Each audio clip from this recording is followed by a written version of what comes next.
आपल्या गावापासून इकडं रस्त्याला पुढे बांधल्यावरती कॅमेरा लावलेला आहे का? आपल्या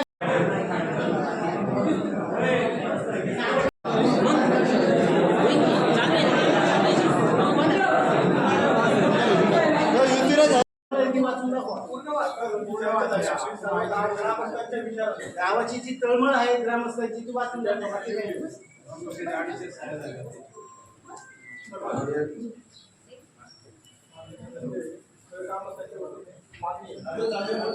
हॅलो, माननीय तहसीलदार मावळ वडगाव जिल्हा पुणे, अर्जदार समस्त ग्रामस्थ पाटण तालुका मावळ जिल्हा पुणे. विषय मौजे पाटण तालुका मावळ जिल्हा पुणे येथील वार सोमवार दिनांक 6/7/2026 रोजी पहाटे 4:15 वाजता भूसंकलन म्हणजे दरड कोसळून गावातील झालेल्या जीवितहानी व नुकसानीबाबत आम्ही एक अर्ज तयार केला होता. महोदय, उपरोक्त विषयाला अनुसरून कार्यवाहीचा अर्ज करतो की आमच्या पाटण गावामध्ये वार सोमवार दिनांक 6/7/2026 रोजी पहाटे 4:15 वाजता गावाच्या पश्चिमेकडील डोंगराचे अतिवृष्टीमुळे भूसंकलन झालेले दरड कोसळून त्यात एका कुटुंबातील 3 व्यक्तींचा दुर्दैवी असा अपघाती मृत्यू झाला. तसेच या दरडीमुळे गावातील 15 ते 20 कुटुंबाची हानी झाली. त्याप्रमाणे संपूर्ण गावाच्या वरील डोंगराला अनेक ठिकाणी लहान मोठ्या दरडी गेल्या आहेत. भविष्यात त्या आलेल्या दरडी गावावर येऊ शकतात. त्यामुळे त्याच दिवशी प्रशासनाने संपूर्ण गाव सोडून आपापल्या सोयीप्रमाणे स्थलांतरित व्हावे असा आदेश दिला आणि त्याच आदेशाचं पालन करून आम्ही गावकऱ्यांनी आपापल्या सोयीप्रमाणे हाय त्या परिस्थितीमध्ये गाव सोडून स्थलांतरित केलं. परंतु याच गोष्टीचा गैरफायदा घेऊन काही दरोडेखोरांनी चोरट्यांनी दिनांक 9/7 म्हणजे काल मध्यरात्री गावात मोठ्या प्रमाणात घरफोड्या केल्या. याची जळगावातील जवळजवळ 20-25 कुटुंबाला बसली. म्हणजे आगीतून निघून फुकड्यात आमची परिस्थिती आली. त्यात बऱ्याच घरांची आर्थिक नुकसान झालं. म्हणजे त्याच्यामध्ये रोख रक्कम, सोनं, चांदी, मौल्यवान वस्तू आणि तसे 6/7 आणि याच गोष्टीला अनुसरून 6/7/2026 रोजी घटना झाल्यापासून गावाने विनंती करून शासनाने कोणतीही दखल घेतली नाही किंवा कोणतीही जीवनावश्यक सुविधा पुरवली नाही किंवा पोलिसांनी गस्तही घातली नाही. पोलिसांनाही आमचे कॉल वगैरे या गोष्टीवर झाले असतानाही कोणत्याही प्रकारचे त्यांनी या ठिकाणी गस्त घातली नाही. प्रशासनाच्या निष्क्रिय भूमिकेमुळे गेल्या 4 दिवसापासून ग्रामस्थांमध्ये संतप्त वातावरण तयार झाले आहे. तरी त्यामुळे आज दिनांक 9/7/2026 रोजी गावातील सर्व ग्रामस्थ सकाळी 9 वाजल्यापासून गावामध्ये प्रशासनाविरोधात धरणे आंदोलन सुरू केले आहे. तरी शासनाने याची दखल घेऊन त्वरित ग्रामस्थांच्या भावनेचा विचार उपाययोजना कराव्या. आमच्या ग्रामस्थांच्या ज्या प्रमुख मागण्या आहेत त्या पुढीलप्रमाणे: दरडीमध्ये ज्यांचा मृत्यू झाला आहे त्यांना त्वरित नुकसान भरपाई मिळावी. सदर दरडीमध्ये ज्यांच्या घरांचे नुकसान झाले आहे त्यांना भरपाई मिळावी. जे कुटुंब बेघर झाले आहेत त्यांना राहण्याची व खाण्याची व्यवस्था करावी.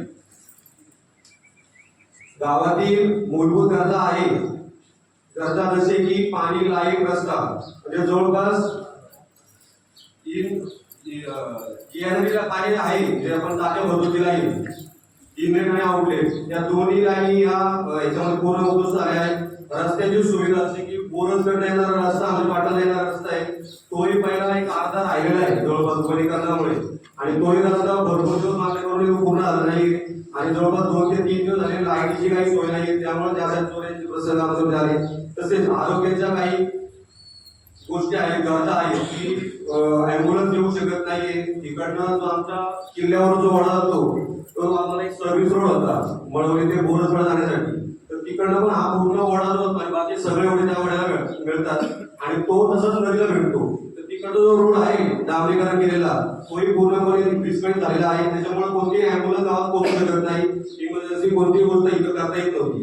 त्या दिवशी जी प्रेत होती त्या बॉडी आम्हाला पीएम साठी घेऊन जाण्यासाठी पण गाडी उपलब्ध होत नव्हती. तर ती पूर्ण आम्ही रेल्वेच्या ब्रिजवरून अंगा खाण्यावरती घेऊन त्या माणसाने ते बॉडी पलीकडे म्हणजे आमच्या गावकऱ्यांनी त्या पलीकडे घेऊन गेले दरड 5 पॉईंट आमचा दरड कोसळल्यामुळे गावातील लोकांचे छोटे मोठे व्यवसाय ठप्प झाले आहेत. जसे की गावामध्ये पर्यटनाच्या हिशोबाने जे काही बंगले वगैरे आहेत आणि पूर्ण अर्थव्यवस्था बऱ्याच कुटुंबाची त्याच्यावरती अवलंबून आहे. ते आमचं नुकसान झालेलं आहे. त्या नुकसानी संदर्भातही आपण विचार करावा. या घटनेमुळे गावातील लोकांचे आर्थिक नुकसान झाले याचा विचार करता शासनाने गावातील लोकांचे जे वेगवेगळ्या प्रकारचे मासिक हप्ते चालू आहे ते पुढील वर्षभर माफ करावे. पुढील 1 वर्षात संपूर्ण गावाच्या गायांना पुनर्वसन करावे. खरं तर आमचा पहिला मुद्दा आहे.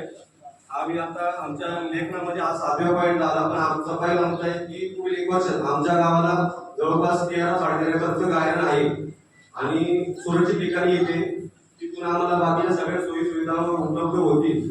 जो काही डिसिजन असेल, जे काही निकष असतील शासनाचे त्या निकषाच्या आधारावरती आणि ग्रामस्थांच्या संमतीने जसे की तुम्हाला कसं वाटप करायचं आहे आणि कसं कोणत्या निकषावरती तुम्हाला समोरच्याला जे काय आर्थिक हे द्यायचं आहे त्याच्यामध्ये तर ते शासनाने आणि ग्रामस्थांच्या दोघांच्या समन्वयाने होईल. 8वा पॉईंट आहे दरड कोसळल्यामुळे तसेच मुसळधार पावसामुळे गावातील पूर्ण शेतीचे नुकसान झाले आहे. याचा विचार करून शासनाने त्वरित पंचनामे करून नुकसान भरपाई द्यावी व सर्व शेतकऱ्यांना सोसायटीचे कर्ज पूर्णपणे माफ करावे. जनावरांच्या चाऱ्याचाही गांभीर्याने विचार करावा आणि उपाययोजना करावी. बोरज पाटण जिल्हा मार्ग 107 म्हणजे जो बोरज कडनं या डोंगराकडनं जो येतोय तो मार्ग या रस्त्याचे ताबडतोब काम चालू करावे. फेब्रुवारी पासून रेल्वे गेट बंद आहे तर एकदा ते रेल्वे गेट उघडावे किंवा पर्यायी मार्ग चांगल्या दर्जाचा करून द्यावा. आणि आमचा अजून एक पॉईंट आहे की जो एक्सप्रेस हायवे आहे तर जवळपास गुजगावपासून उर्शापर्यंत एवढ्या भागामध्ये जवळपास बरेच किंवा प्रत्येक गावाला म्हटलं तरी सर्व्हिस रोड या एक्झिट एक्सप्रेस वेला एंट्री आणि एक्झिट दोन्ही दिलेले आहेत. फक्त अशी गोष्ट आहे की इथं भाजेगाव आहे, मळवली आहे, पाटण आहे आणि इकडं बोरज लांबचं देवले गाव आहे. तर ह्या गाव एवढी गावं असूनही तुम्ही आमच्या एवढ्या 4 गावांना एंट्री आणि एक्झिट द्यावा अशी आमच्या ग्रामस्थांची इकडनं विनंती आहे.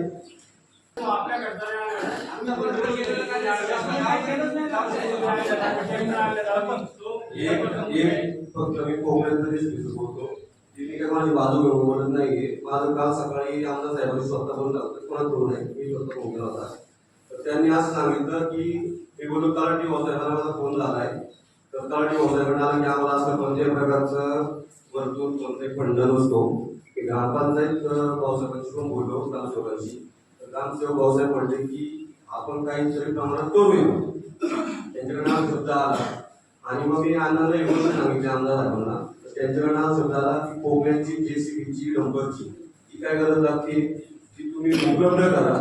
जी काय बिलं असतील ती तयार ठेवा. सगळं बिल माझ्याकडनं पेड होईल. दुसरी गोष्ट ज्या घरांना खायचं किंवा नाही आता सध्या जर काही तारांबळ झाले असेल तर त्यांनी उद्या गावाला म्हणजे जेवढ्या घरांना आता सध्या गरज आहे अशा त्यांचं अन्न खाद्य पदार्थांचं एक किट उद्या तयार करून पाठवलं जाते. तर ही त्यांच्याकडनं आलेली माहिती मी पोहोचवतोय की मी त्यांच्या जवळ जाऊन येतात हे मला सांगितलं नाही. जी माहिती मला आली ती मी पोहोचवतोय. आणि कोकण वगैरे भाज्यामध्ये पण बोलणं झालं तिकडचं ते मस्त साहेबांचं काम पण बंद आहे.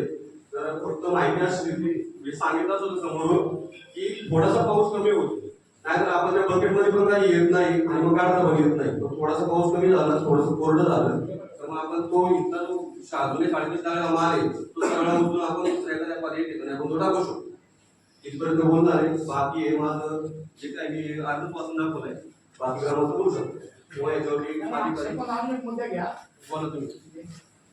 आपल्या या ठिकाणी मुद्दे मांडावा. मुद्दे भरपूर आहेत. आपण सगळे लेखी स्वरूपामध्ये या ठिकाणी मांडण्याचा प्रयत्न केला आहे.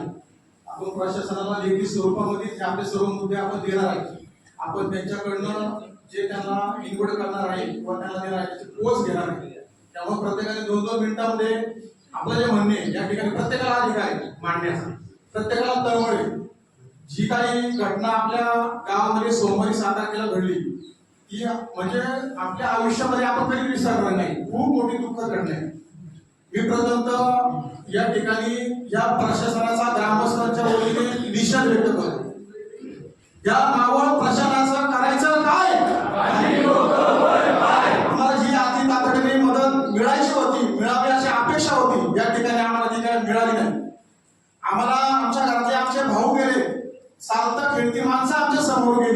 खूप मोठं दुःख आहे. आम्ही मदतीचा हात मागतोय.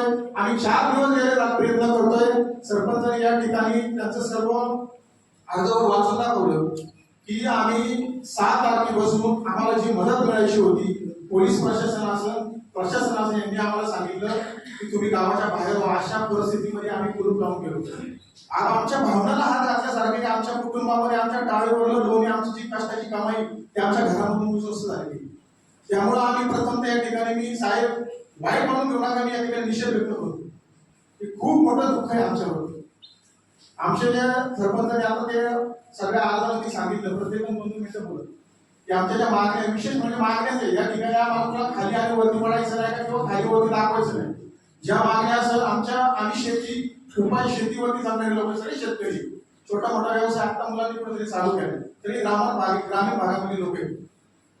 माझ्या अशाच मागण्या ग्रामस्थांच्या वतीने की आमचा जो शेतकऱ्याचा सातबारा आहे, काही शेतीची पण नुकसान झाली, शेतकऱ्याचा सातबारा हा कोरा करून पाहिजे आम्हाला. ज्या आमच्या सोसायटीच्या लोकांनी कर्ज काढून शेतीसाठी कर्ज घेतलं होतं ते आम्हाला सगळं कोरं करून पाहिजे. ज्या आमच्या आज एवढी मोठी योजना झाली, आपली योजना पण सगळी विस्कळीत झाली. पाटण फार्मसी योजना आहे, त्या देखील आमच्या शेतकरी किंवा आमच्या गावातील सर्व ग्रामस्थ जे आठ्याप्रमाणे आहेत त्यांच्या सर्व पाण्याचा टॅक्स हा माफ झाला पाहिजे. आमच्या घरपट्ट्या माफ झाल्या पाहिजे. कारण आम्ही खूप मागे गेलो. एवढी मोठी दुष्काळ म्हणजे आम्ही 5 वर्ष पाठीमागे गेलो. मी मगाशी सगळा उल्लेख केला की आज आम्ही सगळे कामामध्ये वगैरे, कोणी कामात जाते, कोणी इकडे जाते, लोकांच्या घरामध्ये राहते, पाहुण्यांच्या घरामध्ये राहते. कुठपत राहणार, किती दिवस राहणार? इथं आम्हाला रूम पण अवेलेबल होत नाही. कारण इतकी भीती किती माती होती पण अटकली, असं वाटतं आता येते का उद्या येते का परवा येते, म्हणजे कधीही सांगता येत नाही. आम्हाला कुठं पाहुण्यांची तर म्हणजे लाज वाटते अशी की काय मार घ्यायला, पाणी प्यायला पण लाज वाटते. पाणी इथं येण्यासाठी जरी आम्ही इथं राहायला पण त्याला जीव धोक्यातून राहिले, पण उद्या इथं आम्हाला पाणी नाही. तिथे आम्हाला आता लाईटची सोय तर आता झाली, पण खरं म्हणजे या 2, 2.5, 3, 4 महिन्याला या योजनेला दुरुस्ती करण्याची खूप खूप आहे. त्यामुळे पहिलाच आमच्याकडे मागणी आहे की आमच्या ग्रामपंचायतीचे सगळे टॅक्स माफ पाहिजे आम्हाला. त्यानंतर सगळे टॅक्स, त्याच्यामध्ये लाईट बिल पण आला, त्याच्यामध्ये नळपट्टी पण आली, त्याच्यामध्ये घरपट्टी पण आली, पाणीपट्टी आली. आमच्या शेतकऱ्याचा सातबारा आम्हाला कोरा करून पाहिजे. त्यानंतर आमच्या मुलांचे छोटे मोठे EMI चालू, लोन काढून बँकेचे बंगले बांधलेले काहींचे, त्याच्यावरती आम्हाला समजा लोकांना ते हप्त्याच्या महिना येईल, सगळ्यांना कोण पुढं कामाला नाही, काही सामना केला ते पण तुम्ही प्रशासन 1 वर्षासाठी स्थगिती करावा. त्याच्यामध्ये तुम्ही प्रशासनाने त्याचा विचार करून आमच्या सगळ्या मागण्या पूर्ण करावं, हीच आमची खंत आहे. आणि लवकरात लवकर ज्या ज्या गोष्टी आहेत त्या आम्ही तुम्हाला लेखी स्वरूपात करू. आमच्या गावची रात्र आम्हाला माहिती, आमच्या गावाने पण आमची मीटिंग घेऊ, आम्ही सर्व एकत्रित बसू, आम्ही कशा पद्धतीने आमचं गायन होईल, कसं पुनर्वसन होईल, किती जागा आहे आमची, तुम्ही मदत करायची आम्हाला मोजणी असेल किंवा आमच्या पद्धतीने आम्ही कशा आट्याप्रमाणे घ्यायचं, लोकसंख्येप्रमाणे घ्यायचं, तो आमचा विचार आम्ही करू. तुम्हाला जे जे कागदपत्र लागतील आमची ग्रामपंचायत असेल, आम्ही ग्रामस्थ पुरवायचा प्रयत्न करू. ज्या ज्या कोणाच्या मागण्या 2-2 मिनिटं बोला, त्यानंतर साहेब तुम्ही शेवटला बोला. काय असेल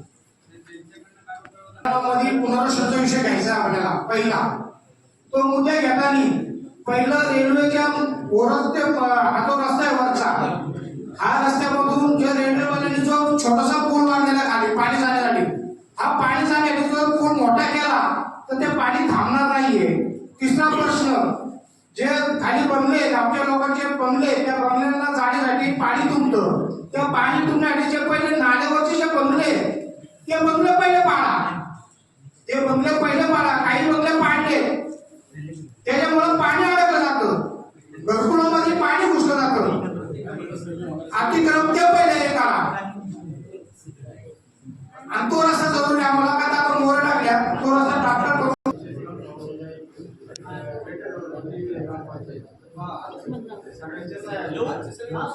6 तारखेला जी दुर्घटना घडली त्यानंतर गावातली जी परिस्थिती आपण बघतोय, खरं तर आपण बघितलं ना की ज्या गोड्या न्यायच्या होत्या तर आपल्याला दळणवळणाची साधनच उपलब्ध नव्हती, आपल्याला यायला रस्ताच नाही. आपण मुख्य मुद्दा असा आहे, मुख्य मुद्दा की बाकीचं तर आपलं होणार आहे, गायरान वगैरेचे मोठी प्रोसिजर आहे.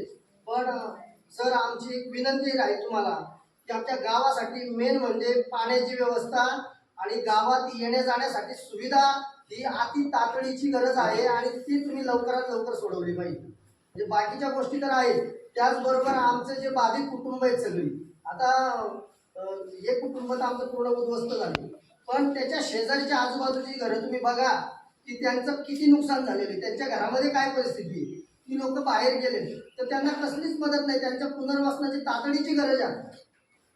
त्यांच्या घरी जनावरं असतील काय असेल, जी काही परिस्थिती असेल त्याची पाहणी करून तुम्ही ते जितका लवकरात लवकर आपण त्यांना ते देऊ ते तुम्ही करणं गरजेचं आहे साहेब. म्हणजे मुख्यत्व रस्ते आम्हाला पाहिजे. आमच्याकडून आमची आहे ना पूर्ण कोंडीच झालेली, सगळे रस्ते आमचे बंद झाले. तुम्ही सगळ्यात अगोदर आम्हाला हा जो एक्सप्रेस हायवेचा जो रस्ता आहे ना तो सगळ्यात अगोदर खुला करून द्या. लोकांना जाताच येत नाही कुठे. आणि आम्ही ही गोष्ट किती दिवसापासून बोलतोय, जेव्हा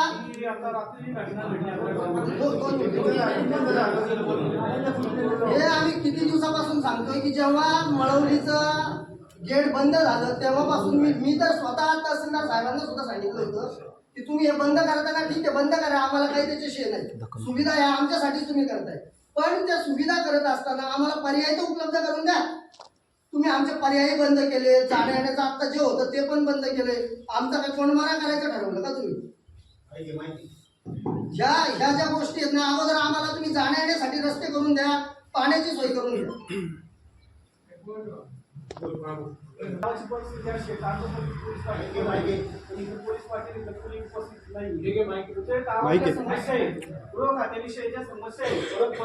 समस्या गावाच्या समस्या तुम्हाला तुमच्यापर्यंत कळवण्यासाठी माझं नाव प्रशांत घोडके, माझे वडील माझी पोलीस पाटील आणि सकाराम घोडके दिवंगत, त्यांचा मुलगा आहे मी. आणि ही जी गावात घटना घडली तर या गावामधल्या ज्या समस्या आहे त्या आत्मापर्यंत पोहोचवण्यासाठी पोलीस पाटील हे पण इथं उपस्थित पाहिजे. पण आज इथं कागदोपत्री फक्त पोलीस पाटील आहे, इथं पोलीस पाटील उपस्थित नाहीये. तर तो एक मुद्दा तुम्ही घ्या. माझी ग्रामस्थांनाही विनंती आहे आपण हा मुद्दा ग्रामसभेमध्ये ठराव करून त्यांच्याकडे मांडावा आणि आपण त्याच्यावरची कारवाई करावी. ते आता त्या प्रशासनाचं काम आहे काय करायचं, त्यांनी फक्त मुद्दा मांडलेला आहे, ही गरज आहे गावाची. बरोबर आहे का नाही? त्याच विषयी मी तुम्हाला मांडली फक्त. आणि दुसरी गोष्ट म्हणजे आता जे पाऊस चालू आहे सध्या, लोक घरातून बाहेर पडत नाहीये. गावामध्ये कसं घालायचं तर थोडंसं हे नियोजन करा, कारण गावामध्ये ना खूप हे होते प्रॉब्लेम होते.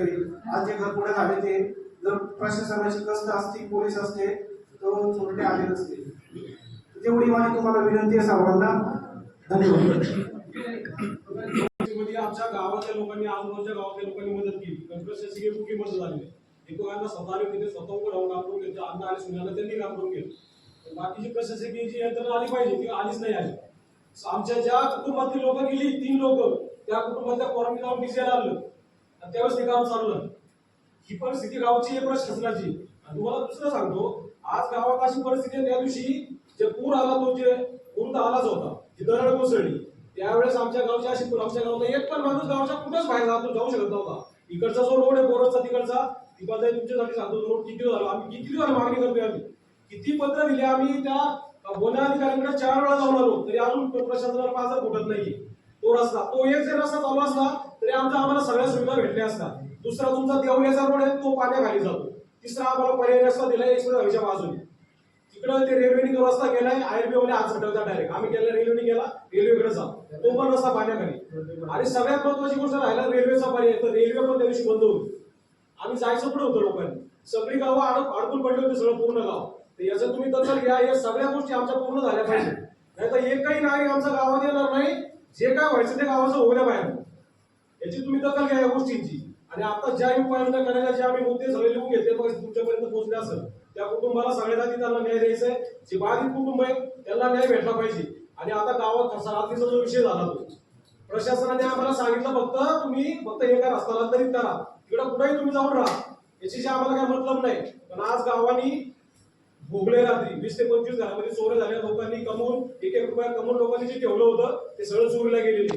तर याची दखल घ्या, सगळ्यांना न्याय भेटला पाहिजे. आता फक्त इथंही पाहिजे मोठ्या मोठ्या बंगल्यावाल्याच्या खंडाळ्यामध्ये डोंगरापर्यंत तिकडे रस्ते होतात, तिकडे वनीकरणची परमिशन असते. पण इथं गावकऱ्यांचा 100 मीटरचा रस्ता राहिलाय, त्याला तुम्हाला परमिशन फक्त घेऊ शकत नाही तुम्ही.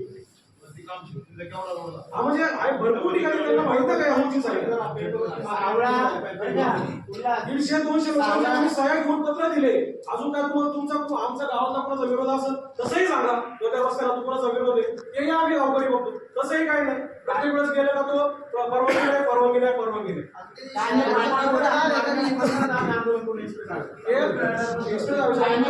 सावळा 56 किलोमीटरचा जो रस्ता आहे कानी पाटा तो सावळा 56 किलोमीटरचा रस्ता काय तिथं काय जरूर नाही. किती फुटाचा रस्ता आहे? 60 फुटाचा रस्ता आहे. कुठला प्रोजेक्ट नाही. म्हणजे एक जर तिथं राजकीय जर नेता जात असेल त्याच्यासाठी असा जर प्रोजेक्ट होत असेल आणि किती गावं इथं खितपत पडले त्यांच्यासाठी मात्र कुठली योजना उपाययोजना नाही. आता मी स्वरूपात जर आपण पाहिलं तालुक्यात तर आपण आंतरगावातली गावं कोण बोलते आधी गाव त्याला आपण होतो दुर्गम भाग. आज खऱ्या अर्थाने पाटणगाव दुर्गम भाग झाला. अगदी शहरांच्या जवळ असून शहराचा एक्सप्रेस हायवे NH4 रेल्वे सगळं काही आहे पण आम्हाला गावच्या बाहेर पडतात ही आमच्या पूर्ण गावची अवस्था झाली आहे. एक्सप्रेसला पाटणच्या जागा, रेल्वेला पाटणच्या जागा. आज या ठिकाणी संपूर्ण संघटनेमध्ये जे आपले पाटणगावचे ग्रामस्थ त्या ठिकाणी ग्रामस्थांची जमा झाली. त्याचप्रमाणे आपल्या महाराष्ट्र शासनाचे प्रातिनिधिक अधिकारी प्रथमतः मला आपल्या पाटणगावच्या सर्व ग्रामस्थांबद्दल सूचना आहे. त्यामध्ये आपल्या पाटणगावचं पुनर्वसन गट नंबर 406 मध्ये होणार होते. आज तुम्ही तरुण आहात तुम्हाला त्यावेळेची परिस्थिती माहिती नाही आणि ती परिस्थिती मी स्वतः शरद पवार हे राज्याचे मुख्यमंत्री होते आणि नशीब म्हणायचं की त्यावेळेस इंद्रायणी पुलावरती नवीनच पूल झाला होता म्हणून तिथं या ठिकाणी बाहेर ठिकाणी वाहनं आली आणि ताबडतोब त्या ठिकाणी प्रशासनाने त्या कामाला सुरुवात केली. आता तो विषय आपला नाही पण आपल्याला पुनर्वसन करायचं त्यावेळेस आपल्या गावचं पुनर्वसन करण्याकरता आपण ज्यावेळेस अर्ज केला तर प्रशासनाने कलेक्टर साहेबांनी 406 मध्ये लेआउट टाकला. लेआउट टाकताना माझ्या माहितीप्रमाणे 147 कुटुंब आपण काढली आणि त्या 147 कुटुंबाला त्यावेळेस लेआउट टाकला. त्या ठिकाणी शाळा दवाखाने मंदिर आणि रस्ते 9 मीटरचे 7 मीटरचे रस्ते टाकले होते आणि पुनर्वसन काही नाही झालं तर सरकारमध्ये त्याला तयार झालं पण ती मदत आपल्याला फक्त सरकारचा 1000 रुपये देणार होते. त्यातले 8000 रुपये कर्ज होतं आणि 2000 रुपये अनुदान होतं. त्यावेळेस सर्व ग्रामस्थांनी ठरवलं किंवा आपण जर इथून घरं मोडून तिथं जायचं तर ते 10,000 रुपये आपल्याला वाद दिला जाते मग जायचंच कशावर इथं गेलेलं परवडलं म्हणून गाव आपलं त्या ठिकाणी गेलं नाही. त्यातून लोकांनी विरोध केला त्यावेळेस. माझं तुम्हाला सर्व इतिहास सांगतो गावचा पण आता आपल्याला त्याला विरोध करून चालणार नाही. कुणी विरोध करू नका. माझं सर्व ग्रामस्थांना विनंती आहे. आज आमच्या 10 गेले 5 उरलेले पण आज एकवट्याने आपल्याला या ठिकाणी या आलेल्या संकटाला तोंड द्यायचे. हे तोंड देण्याकरता आपल्याला या ठिकाणी कमिटी तयार करायची. आपल्या मागण्या काय असेल त्या आपण ग्रामस्थांना आता मांडल्या आहेत पण पुनर्वसनच्या मागण्या आपल्या काय असेल त्या आपण याच्या 2 दिवसामध्ये संपूर्ण गावाने मिटिंग घेऊ. त्या मागण्या काय त्याप्रमाणे शासनाला अनेक लोक जे आहेत आता सर्व मंडळी शिकलेली त्यावेळेस अडाणी बरीच होती पण आता सर्व शिकलेले सर्वांनी समजुतीने घ्यायचे आणि आपल्याला ते पुनर्वसन कसं करायचं त्याप्रमाणे आपण ते पुनर्वसन 406 मध्ये आपण करू. जागा कमी पडली तर शासनाने ती उपलब्ध करून द्यावी असं मला वाटतं. मी यामुळे आता जास्त काय बोलत नाही जास्त वेळ घेत नाही. शासनाने आपलं काय असे विचार ते आपल्या ग्रामस्थांसमोर मांडावे.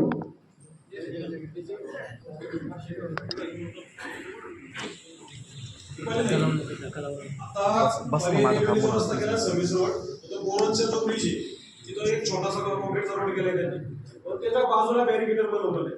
पूर्ण गाडी तर लहान म्हणजे शाळेच्या गाड्या त्या पर्यटक येतात नक्की यावर्षी तिथे ऍक्सिडेंट होणार आहे. तेवढं फक्त एक विनंती तेवढं बॅरिकेटर फक्त तिथं भिजून बसवायचं. या ठिकाणी बरेच ग्रामस्थांनी आपल्या मागण्या मांडल्या प्रशासनाने मागण्या लवकर पूर्ण कराव्यात. खऱ्या अर्थाने आज त्या ती दुर्घटना घडली ते दुर्घटनेचा मी साक्षीदार आहे. आज त्या दुर्घटनेत आम्ही माझं 22 जणांचं कुटुंब कसं वाचलं हे आम्हाला आता समोर म्हणजे माझ्या समोर म्हणजे मी ज्या आम्ही 4 भाऊ ज्या रूम मध्ये झोपायचं तिथं फक्त एक ईद भर फक्त राहिले. माझ्या घरातली परिस्थिती बघा आणि माझ्या आजोबा जाऊन बघा ती परिस्थिती कशी आहे आम्ही कसं वाचलो आणि येणारे प्रमाणे ग्रामस्थांनी कसे वाचले. त्यामुळे आता तुम्हाला ज्या आम्ही मागण्या दिल्या त्या मागण्या कृपया प्रशासनाने त्या लवकर मान्य कराव्या. नाही तर मी माझा वैयक्तिक ज्या ठिकाणी ती दुर्घटना घडली त्या ठिकाणी आपल्याला प्रयत्न करणार आहे. एवढ्या 8 दिवसामध्ये जर तुम्ही ज्या आमच्या ग्रामस्थांच्या मागण्या तुम्हाला दिल्या आहेत त्या जर मागण्या तुम्ही 8 दिवस पूर्ण नाही केल्या तर ज्या ठिकाणी दुर्घटना घडली त्याच ठिकाणी मी आत्मदानाचा प्रयत्न करणार आहे. याची प्रशासनाने या ठिकाणी दखल घेतली.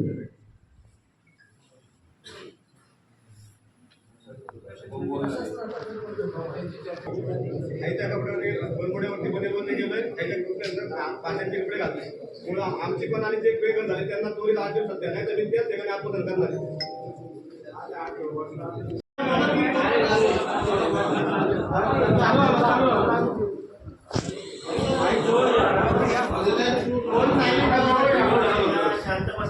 हॅलो ठीक आहे दुःखदांचं करणारे उपस्थित झालेले सर्व बांधव आउटस्टँड बारीक आहे माझं साहेब. 2 तास आपण त्या अर्थात सर्वांनी चांगल्या पद्धतीने चर्चा केली आहे. पहिल्याच दिवस सांगतो की आज आपण जे ग्रामसभा विरुद्ध वगैरे काही झालेलं नाही. थोडंसं सर्व काही बसून नका आपण सर्वजण आले तिथं ते दुःखदांचं त्यामुळे सभा ग्रामसभा वगैरे सर्व आहे. आता जे आपली चर्चा होती सर्व उपस्थित झाली आपण आता निवेदन देणार आहोत ना तीच आता आमची चर्चा झालेली होती. कुठल्या वर्षी कुणी बोलायचं काय करायचं असे सगळे आहेत सोबत सदस्य आहेत आपले सर्व आले काही आपल्या समस्या आहेत ना मग आपले जे महत्वाचे मुद्दे आहेत तर त्याला आम्ही तिच्यासोबत आलो हे सर्व होते आणि काल चर्चा पहिली आमची झाली ग्रामसेवकांना सांगितलं आम्ही पहिला पुनर्वसनाचा विषय आहे आणि किती शिल्लक आहे आपलं काय नियोजन करायचं पाण्यावेळेस तो विषय नव्हताच होता पहिली काल चर्चा झाली होती मला 4-5 मग आपल्या जे आताचे काही सगळे मान्य केलेले आहेत त्याचं आपण एक प्रोसिडिंग तयार करू तुमच्या मागण्यांचं आहे त्या पद्धतीने तुम्ही निवेदन दिलं तरी चालते नाही तसं चालतात एवढं सांगतो आता जेवढी चर्चा झाली ही पूर्ण सेवेची चर्चा आहे कुठल्या सह्या असल्या तरी चालतात सह्या प्रोटोकॉल असाव्यात का ज्यावेळेला आपण कोणाचा प्रश्न वगैरे पाठवतो ते आपला तरी लागतात म्हणून आपण सह्या घेतो बाकीच्या गोष्टीसाठी काही घेत नाही तर मग तुम्ही काही गैरसमज करून आपला काही प्रश्न नाही आपल्या सर्वांना विनंती आहे. 2 एक नंबर गोष्ट सगळं पहिला विषय होता तो बाधित कुटुंबाला लाभ द्यायचा त्यात यांच्याशी थोडं आपण त्या 2 दिवसामध्ये होऊन जाते. माझे थोडे विषय थोडे कन्फ्युज असल्यामुळे तुमच्याच राहतील मी बोलला असं काही नाही तर नका आपण मी बोला नाही का आता या गडबडीमध्ये पहिला विषय तो बाधित कुटुंबांना लाभ देण्याचा आहे. 2 नंबर बाधित नाही झाले त्यांना तरी सुद्धा तो एक विषय महत्वाचा बाधित बाकीचे कुटुंब झाले त्यांना काही लाभ देते का तो एक बघूया. तिसरा मुद्दा होते का आपला जो खर्च झालेला आहे आपल्या ज्ञान सांगितलं ना जसे खर्च जो खर्च होते त्याची किट द्यायचे तो एक विषय आहे आपल्याकडे. 3 नंबर गोष्टी आम्ही कालच त्यांना सांगितलं होतं त्याची काही दवाखान्यात होते ना काल त्यात त्यांना डिस्ट्रिक्ट होते दवाखान्याचा खर्च सर्व आपला ग्रामपंचायत तुमच्या निधी असतो आमच्याकडे त्यामधून करून आपल्याला बाकीची गोष्ट आमच्या लोकांच्या संख्येचे असं आंदोलनाचे आज म्हणजे आम्ही बसतोय त्याबद्दल पूर्णपणे लाभ द्यायला बाकीचे डिपार्टमेंट आहेत व्यवस्थित महामंडळाचे वेगवेगळं पत्रव्यवहार करायचा ते सुद्धा आता आपण आजच मी सगळे 5 नंतर त्या डिपार्टमेंटचा पत्रव्यवहार करतो एमजीपीला पाणी पडतो पत्रव्यवहार करून किंवा त्याच्याला शक्यतो कशा पद्धतीने 2 दिवसामध्ये आपला पाण्याचा प्रश्न भेटतो प्राधान्याने काही विषय आपण घेऊया. रस्त्याचे विषय प्रचा आणि जनावरांचा तुम्ही म्हणत ना ते प्रश्न जे आहेत आपले डिपार्टमेंट माणसं त्यांनी आज तोपर्यंत आम्ही कॉन्टॅक्ट करू आज उद्या आपल्या स्थिती कॉन्टॅक्ट करू म्हणजे ह्याच्या सर्वेची जी सिस्टीम आहे ते 2-3 दिवसामध्ये आपण पूर्ण करण्याचा पूर्ण प्रयत्न करू.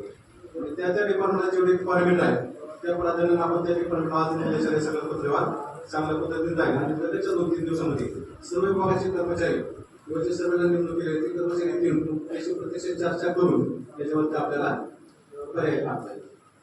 अशा पद्धतीने आपल्या दुकानात आम्ही सर्व पंचायत समिती तर त्या दिवशी जे काही घटना घडलेल्या त्या आम्ही सर्वजण निघालेलो होतो त्या एरियामध्ये सगळेजण पॅक झाले सगळं पहाटे 5 वाजता मला बसत कोण आलता तर त्याच्या आमच्या पहाटे 3 वाजता आमच्या यांचं फोन आला सगळे बसला की पहाटे 2 आधीच वाजल्यापासून कार्यक्रमामध्ये घटना चालू आहे आणि आधीच मध्ये 3-4 जण आम्ही एका फोन त्याचा आमच्या अशा घटना घडत आहेत ना आम्ही सर्वजण कॉन्टॅक्टमध्ये होतो. अशा पद्धतीने जरी तर त्या दिवशी 2 दिवस झाले तरी सुद्धा सरपंचांसाठी तर त्या दिवशी कटून होते आम्ही त्याच्या सारखं संपर्कात गेलो आम्ही सर्वजण जे सदस्य आहेत सदस्य आमचे सर्व आहेत अख्खे दिवस आम्ही संपर्कात होतो. मी सुद्धा ऍक्च्युली एक्सप्रेस हेवन आमच्या समितीच्या गाड्या आल्या त्या पुढच्या टप्प्यात परत गेलो आम्ही परत मुंबईच्या समितीला आलो ते 2-8 तिथे आपला गेला ना तो काही सर्वांना झाले त्याच्यामध्ये सर्वच सेवा आहे सॉल्व त्याच्यामुळे कुठल्याही पद्धतीनं राजकारण आमचं तर पंचायत समितीची व्यवस्था करणार नाही आणि 100% आपल्याला त्या कुटुंबाला कसा न्याय मिळेल त्याचा आमच्या सर्वांच्या वतीने प्रयत्न राहणार. आता जरी आपण आले तर आम्ही सकाळपासून सगळेजण प्रत्येक आहोत एकमेकांच्या आता ज्ञान सुद्धा आहे आम्ही पाहिजे आम्ही प्रयत्न नाही पाहिजे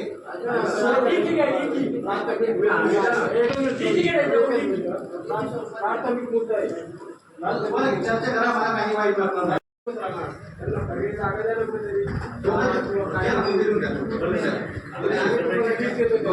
आता चर्चा केली ना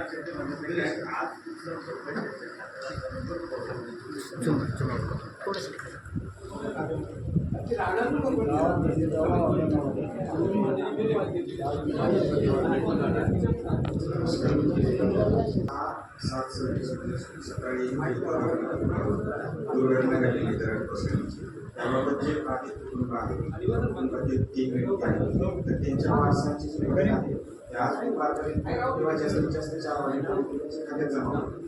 आज जमा होणार होती परंतु काही अडचणी तांत्रिक होते की त्याच्या अकाउंटचं अडचण होती तर त्या अकाउंटची अडचण का दूर झाली. आपण त्यांना समक्ष भेटून त्यांचं जुनं जे अकाउंट होतं लग्नाच्या पूर्वीच्या नावाचं त्याच्यात त्याच नावाला मॅरेज सर्टिफिकेट वगैरे सगळं जोडून ते प्रक्रिया पूर्ण केली आहे. आज दुपारपर्यंत जमा होतं आणि उर्वरित जे ग्रहांबाबत प्राथमिक रिपोर्ट शासनाला पाठवला आहे त्याची मदत लवकर आणि शेतीच्या नुकसानीचे पंचनाम्याबाबत आदेश आलेले आहेत तर ते आज उद्या 2 दिवसात आपण पाटण गावातील संपूर्ण पंचनामे शेतीच्या बाबतीत करून घेणार आहोत. प्रत्येक वाचून काढा म्हणजे आपले व्हिडिओ रेकॉर्डिंग पण आहे. या दिवशी पोलीस यंत्रणा आणि प्रशासनाने सगळ्या संपूर्ण गावाला सांगितलं की गाव सोडा. आज आमच्या गावात मोजून 4 ते 5 माणसं किती 250 लोकांचं कुटुंबाचं गाव आहे.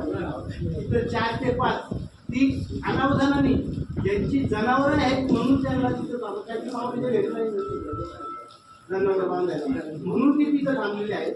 नाहीतर आमचा संपूर्ण गाव आमचा विस्थापित झालेला आहे. शासनाला पुन्हा विनंती करतो प्रशासनाला आपण सगळ्यांनी याची दक्षता घेऊन आमच्या गावासाठी काय उपाययोजना राबवणार आहे याची आम्हाला या समजून पाहिजे.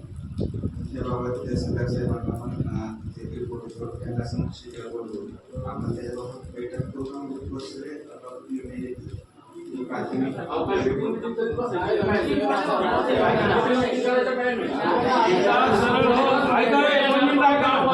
सरळ शासनाने त्यांचे जे पद आहेत त्यांनी जे आता बोलतात त्यांनी पहिलं नाव घ्या त्याचं पद सांगा आणि ते रेकॉर्डिंग चालू आहे तिकडे प्रेस कॉन्फरन्स प्रेसवाले आहेत परत तुम्हाला जे आम्हाला प्रूफ पाहिजे त्या आम्ही नंतर तुम्हाला दाखवतो त्यानुसार तुम्ही सर्व सांगितलं पुढे भाडे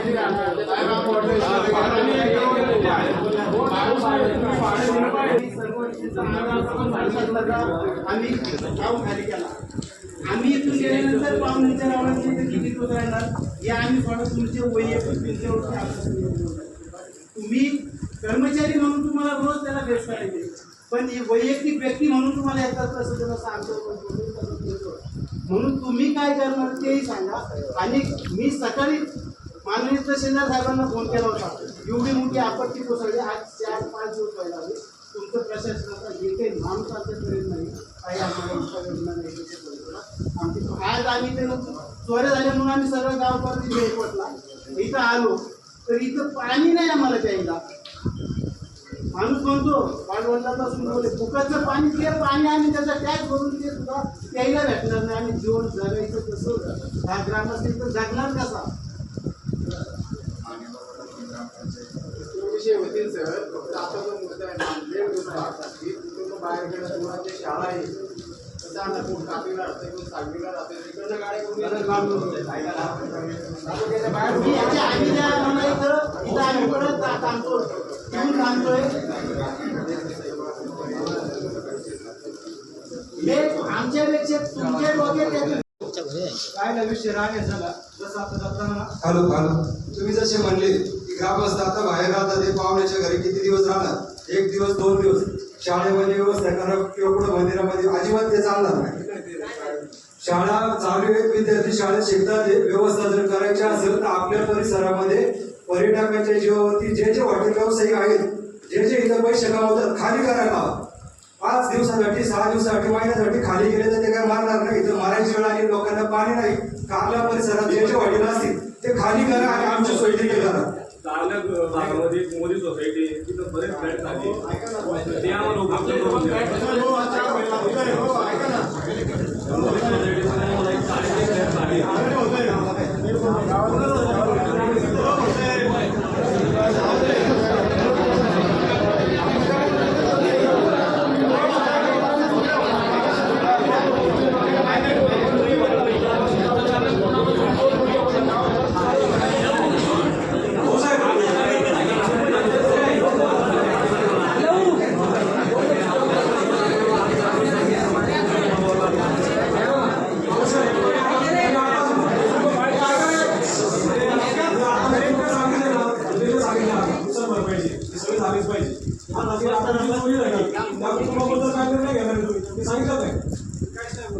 काय सांगणार आज एक मिनिट आज जी चोरी झाली ना साहेब इकडे बघा आज जी चोरी झाली ना ही कॉमन चोरी नाहीये काही सैनिक चोरी नाहीये ही शासनाच्या आदिवासी बरोबर झालेली चोरी हे जर शासनाचा बंदोबस्त असला तर ही चोरी झाली नसती. आज आमच्या गावामध्ये एवढ्या पैसे तुम्ही माझ्या गावाला मी तुमच्याशी बोलतोय तुम्ही माझ्या गावाला मी आज माझा प्रश्न ऐकून घ्या. आज जे गावामध्ये आमचा गावचा इतिहास आहे एवढं मोठं गाव आहे आजपर्यंत घरात तरी चोरी झाली नव्हती. आज एका रात्री 20 ते 25 घरात चोरी झाली. याला जबाबदार कोण आहे? यांचा काय निर्णय घेणार ते पण तुम्ही सांगा. त्यांना तात्काळ मदत भेटली पाहिजे. हॅलो भाऊसाहेब, एकच विनंती आता मी आता म्हणजे एक 4 त्या मृत जे पावलेले त्यांच्या खात्यावरती पैसे जमा होते बरोबर आणि त्यांना ते भेटलंच पाहिजे. परंतु ज्या वैयक्तिक म्हणजे माझ्या घराचं जवळजवळ मी घरामध्ये जाऊ शकत नाही अशी परिस्थिती मी आता उठायचं सर्वांनी जाऊन ती परिस्थिती बघायची. तिथं घरातून एक चामच्या पण इथं घरात घेऊ शकत नाही. मी आता घरातून कसा बाहेर पडलो माझं मला माहिती. मग तुम्ही त्या लोकांचा काय विचार केला ते मला सांगा. आणि तुमच्यामध्ये जर ती क्षमता नसेल तर तुम्ही काय थांबे झालं ज्यांची क्षमता असेल त्यांना इथे येऊ द्या. मला काय म्हणायचं या गोष्टीसाठी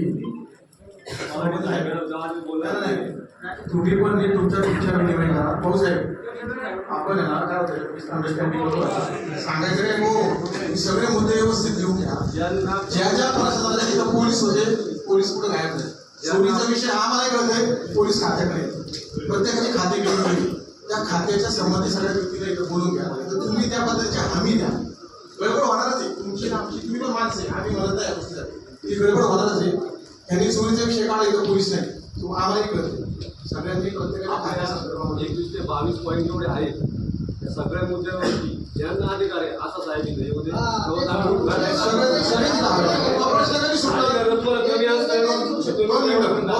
तुम्ही आले तुमचा सन्मान आहे आमच्या गावामध्ये.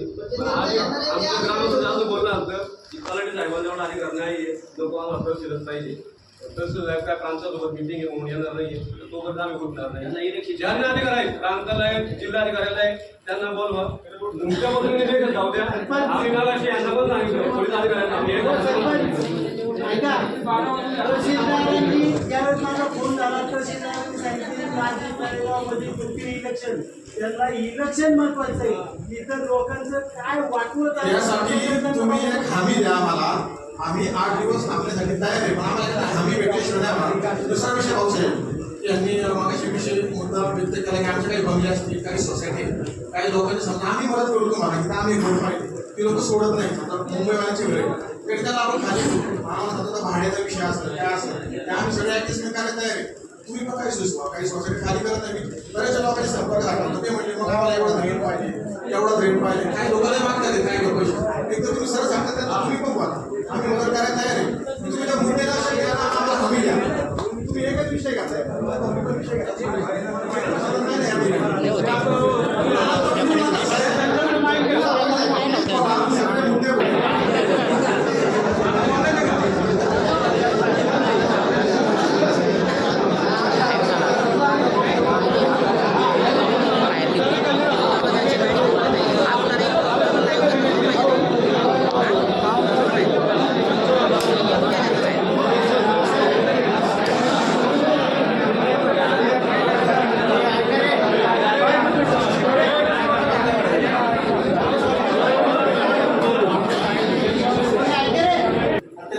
आहे आणि मी तुमच्यापैकी आहे इकडं पाटण आणि पलीकडे महागाव ॲडव्होकेट स्मृती कोले. तर म्हणजे आम्ही पण 3 दिवस अडकून पडलो होतो, रस्ता तुटलेला होता, लाईट नव्हती, मोबाईल चार्ज होतं. घडणाऱ्या घटना काय घडल्या याही आता मला मी इथं पाहतोय की मला वाटतं जिल्हाधिकारी निवडचे अधिकारी कोणी इथं आलेले नाही असं मला वाटतंय. तर म्हणजे ही उदासीनता आहे, असंवेदनशीलपणा आहे हा. एवढी मोठी घटना घडली, त्याच्यामध्ये जीवित हानी तर झाली, परंतु आर्थिक हानी पण मोठी लोकांची झालेली आहे. अनेकांचे संसार त्यामध्ये गेलेले आहेत. आणि एवढी मोठी घटना घडूनही आपत्ती व्यवस्थापन असेल, पुनर्वसन विभाग असेल, यापैकी कोणीही मोठे अधिकारी इथं आलेले नाहीत. तर म्हणजे आता हे जे अधिकारी आलेत यांना जे तुम्ही प्रश्न विचारता ते तुमचे रास्त आहे, परंतु त्यांना तो अधिकार नाही. तुम्ही या लोकांच्या भावना तातडीने कळवा. आता फोन करा की लोकांचं असं म्हणणं आहे की जोपर्यंत जिल्हाधिकारी तहसीलदार लेवलचे अधिकारी येत नाही तोपर्यंत आम्ही इथून उठणार नाही. कारण म्हणजे आता तुम्ही यांच्याकडे हमी मागता, त्यांना तो अधिकारच नाही देण्याचा. तो अधिकार जिल्हाधिकारी, ग्रामविकास अधिकारी, ग्राम महसूल अधिकारी लेवलचे अधिकारी आहेत. तर त्यांची क्षमता आहे त्यापेक्षा ते काय तुम्हाला ते करवण्याचं काम करू शकतात. तर तुम्ही तातडीने आता ह्या क्षणी वरिष्ठ अधिकाऱ्यांना फोन लावा. ग्रामस्थांच्या भावना अतिशय तीव्र आहे. रात्री चोरीचे प्रकार घडलेले आहेत. पोलीस प्रशासन काय करतो? लोकांना तुम्ही बाहेर जायला सांगता, त्यांच्या संपत्तीचं रक्षण कोण करणार? आहे ना. पीआय साहेबांना हे सांगितलं होतं, तुम्ही माध्यम आहे आमचं, जसं मीडिया आहे तसं तुम्ही त्यांना कळवा, एकदा आले पाहिजे. ते आता काही घेऊन गेले ते पीआय साहेब त्यांच्या नाही आम्ही वैयक्तिक कोणी फोन नाही करायचा.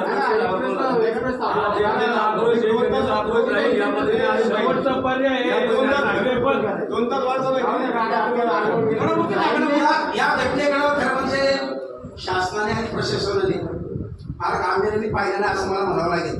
तर म्हणजे एखाद्या मंत्र्याने सुद्धा गावाला विजिट देण्याचं अपेक्षित होतं की नुकसान लोकांचं खूप झालेलं आहे, परंतु फारसं कोणी याच्याकडे लक्ष दिलं नाही. ग्रामस्थांच्या भावना तीव्र आहे. आपण या भावना भाऊसाहेब तातडीने आपण तहसीलदारांना पीओ साहेबांना फोन करा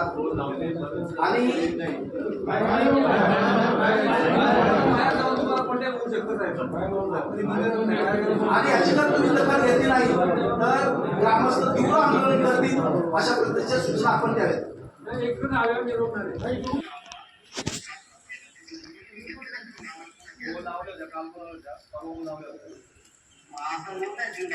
कोकण आतमध्ये येत नाहीये आणि थोडंसं सुटल्यानंतर भाज्या होती ते ग्रामस्थांना सांगितले.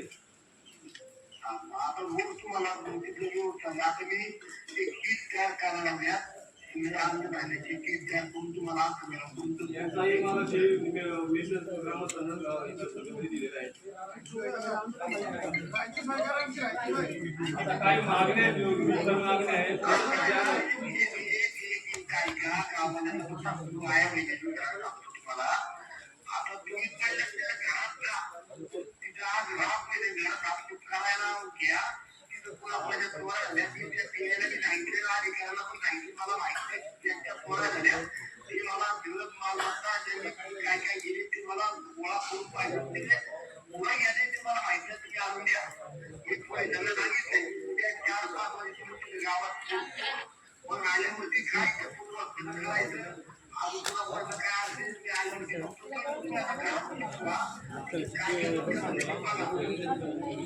काही लोकांना राहायला घर नाहीये.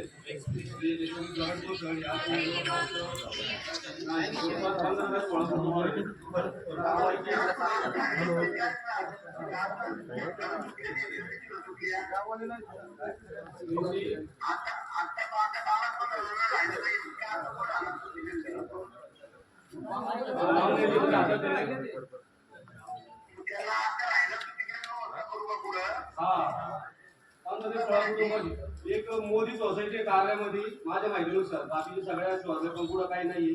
तिथं फ्लॅट खाली आहे, एवढी सोय करून द्या.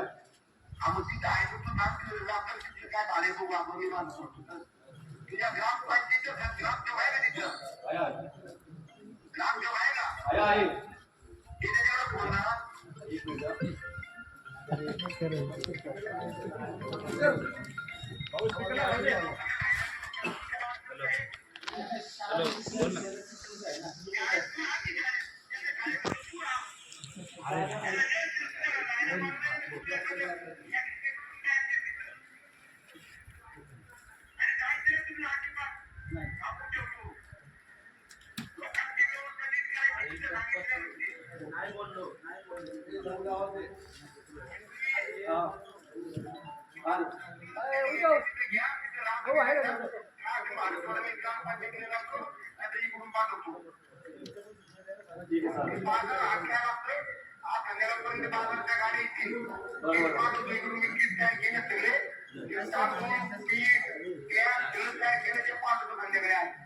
ठीक आहे चालेल. रस्त्याचा विषय आहे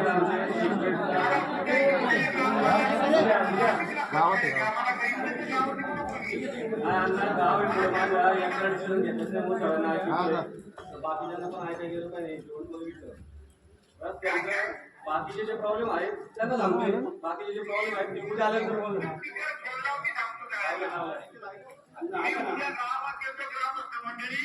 आल्यावरती काय काय अडचणी मला दाखवा मी त्याचे काय निर्णय घ्यायचे तुमच्यासोबत आणि त्या कुटुंबातले ज्या काय ऐका ना ज्याचं 5 लोक आहेत त्यांचं सिलेंडर आतमध्ये काय सिलेंडर गॅस वगैरे सगळं आतमध्ये गेले